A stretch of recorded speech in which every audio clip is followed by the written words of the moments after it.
নমস্কাৰ সকলোকে পুনৰবাৰ স্বাগতম জনাইছো আমাৰ ই-কুহিপাঠ ই-লাৰ্নিং প্লেটফৰ্মলৈ আজি দিনটোতে 1930 কিবা স্পেশাল হৈছিল মনত আছে না 12 মাৰ্চ 1930 হিষ্টৰিক ডে কিয়নো দাণ্ডি মাৰ্চ বা সল সত্যাগ্ৰহ আৰম্ভ হৈছিল আজি দিনটোতে 12 মাৰ্চত না আৰম্ভ হৈছিল আৰু অসমৰ পৰা দাণ্ডি মাৰ্চত আছিল লীলাধৰ বৰুৱা যাক সকলোৱে নিশ্চয় পঢ়িছে যে Liladhar Barua was associated with the Dandi March from Assam. কিন্তু বহুতে হয়তো নাজানিব পাৰে যে Krishnanath Sharma from Assam was also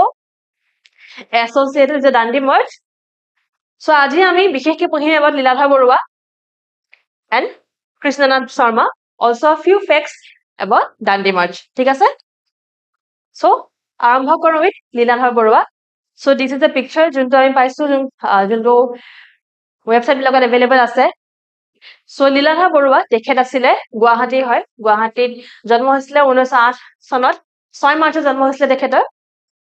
In 1930 he gave up his studies and came to Sabarmati to join Gandhiji in his historic march. So যেতিয়া তেওঁ গৈছিল Sabarmatiত জয়েন কৰিবলৈ গান্ধীজিক in the historic Dandi March তাৰ আগতে তেখেতে পঢ়ি আছিল কলকাতাত পঢ়ি আছিল কলকাতাত পঢ়া শুনা কৰি থাকোতে সেইটো সময়তে তেওঁ বহুত প্ৰভাৱিত হৈছিল from Gandhiji for the freedom struggle সেইটো সময়তে তেওঁ পঢ়া শুনা এৰি তেওঁ গুছি গৈছিল গান্ধীজিৰ ওচৰলৈ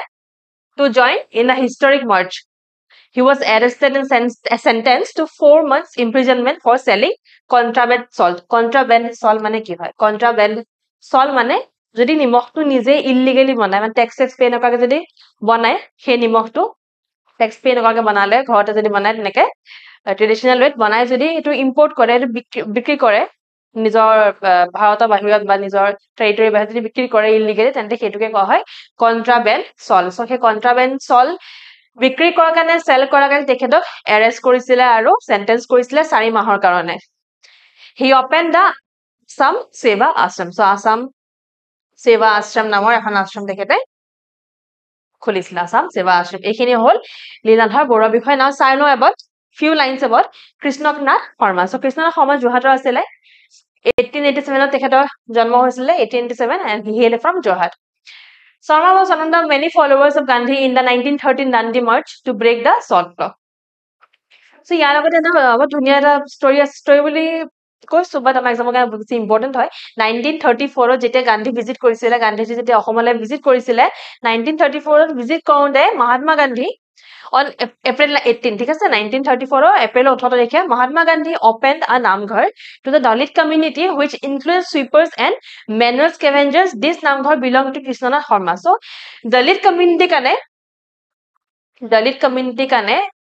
Johator eghor manuhor সেই মানুহৰ ঘৰত সেই মানুহ ঘৰত থকা যোনবিক নামঘৰ আছে যোনভাগ নামঘৰ আছে নামঘৰৰ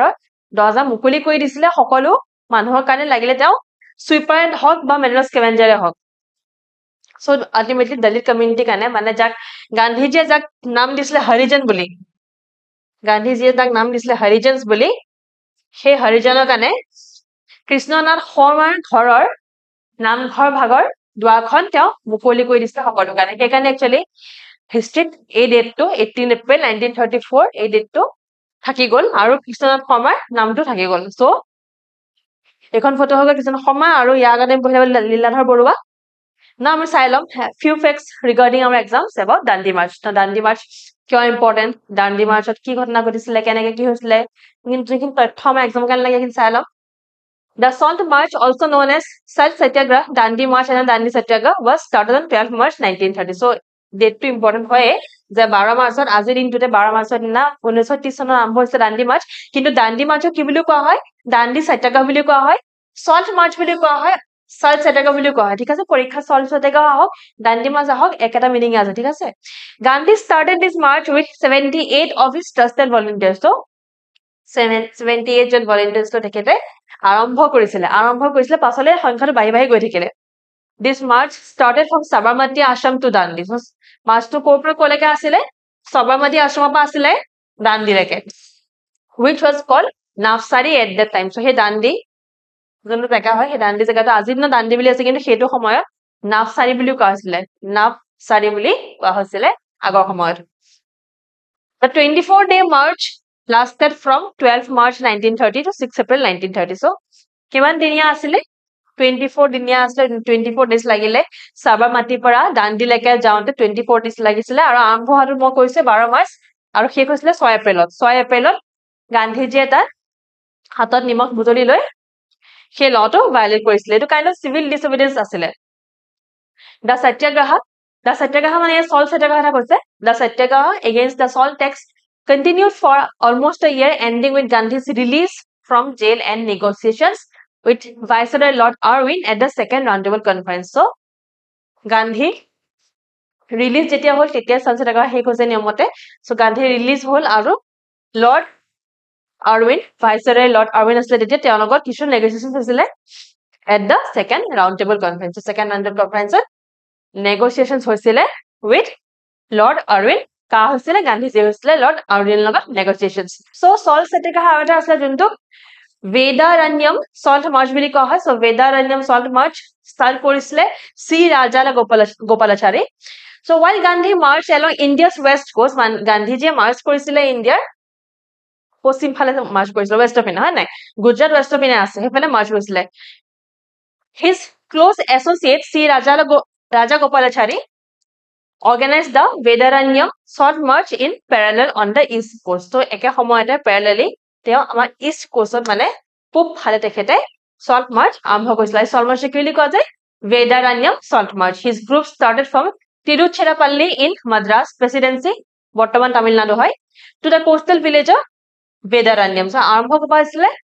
মাদ্ৰাছৰ Tiruchirappalli পৰা আৰু তাৰ পৰা কলে গৈছিলে Vedaranyam লৈকে হৈছিলে After making illegal salt there, he too was arrested by the British. Har pasole tekhetoko arrest kora hoisile just like Gandhiji was arrested. So, this is the picture jodi mi dekha pao je. Sri Rajala Gopalachari tekhete lead korisile ei salt march to east coast mane pubor phale. Class 2 hek kora agote question to pahar agote practice question da ase tar agote amar equipment loi hise APSC CC prelims or karone weekly test series juntu overall price is 2000 rupees. So, 2000 taka apnalok ki সুবিধা দিয়া গৈছে ইয়াত sectional test হক ফুল length test হক Assam specific হক সিসেট হক geography হক current এফেয়াৰ্স হক গুটেখিনি আমি এই test provide কৰিম MCQ provide কৰিম যাতে আমাৰ প্ৰিলিমছ ক্লিয়াৰ হোৱাৰ চান্সেস বাঢ়ি যায় সো প্ৰিপাৰেচন কৰি থাকক আৰু টেস্ট বিলাক দি থাকিব আৰু আমাৰ ক্ৰেশ কোৰ্স যোনটো অলৰেডি লঞ্চ হৈ গৈছে ফৰ এ প্ৰাইস অফ ₹6000 ইয়াত ফিচাৰ্স খিনি লিখা আছে আমি লাইভ ক্লাস ৰেকৰ্ডেড ক্লাস হক ফুল টাইম স্টুডেন্ট হক ওয়ার্কিং প্রফেশনাল হক বা undergraduate or postgraduate student নহক কিয় ইয়াত আহিব পাৰে আৰু ক্লাস খিনি কৰিব পাই লগতে আমি ইয়াত ক্লাसेस খিনি দিয়া উপৰিও বুকলেটস খিনি দিয়া উপৰিও আমি টাইম টু টাইম আপোনাক খোৱাই থাকিম যে পঢ়িব কিয় লাগে কি কাৰণে পঢ়িব লাগিছিল আপোনাক যোনটো গোল আছে যাতে হেৰাই না যায় সো তাৰ কাৰণে আমি ৰাখিছো উইকলি কনফিডেন্স বুস্টিং ক্লাसेस পাৰ্সোনালাইজ 1-to-1 মেন্টৰশিপ আছে আমাৰ গুটেখিনি সুবিধা ইয়াত মেনশন আছে দেখিছা ইয়াত লিখা আছে এইখিনি ফিচাৰ্স পাব আপোনালোকে now coming forward to the question to the practice question of the day so 12 March কিয় ফেমাস হয় 12 মাৰ্চত না কি আছিল হেতু সকলা মনত থাকি যাব এতিয়া তাৰ উপৰি কোৱেশ্চনটো আমি হেতু সুধিছো যে ৰাউন্ড টেবল কনফাৰেন্সত ফাৰ্স্ট ৰাউন্ড টেবল কনফাৰেন্স যোনটো লণ্ডন হৈছিল 1930 তাত অসমৰ পৰা কোনে ৰিপ্ৰেজেন্ট কৰিছিল so which one is the only Assamese who represented India in the first round table conference held at London in 1930 A B C D চাৰিটা option আছে প্ৰশ্ন আমি অসমীয়াত আনিছো যাতে আপোনালোকে কোনো ভুল নকৰে যদি